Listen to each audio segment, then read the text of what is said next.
మీరు మీకు తెలియని దానిని ఆరాధించువారు.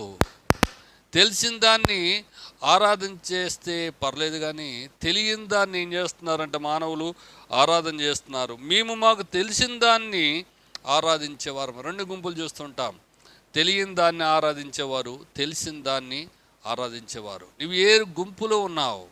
మరొక కాలం వచ్చినప్పుడు మనం అనుకున్న పరిస్థితులు, మనం అనుకున్నటువంటి సంగతులు జరగకపోవచ్చేమో.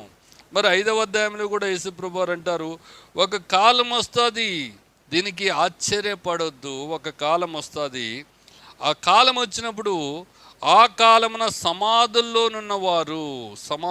ఉన్నటువంటి వారు ఆయన శబ్దం విని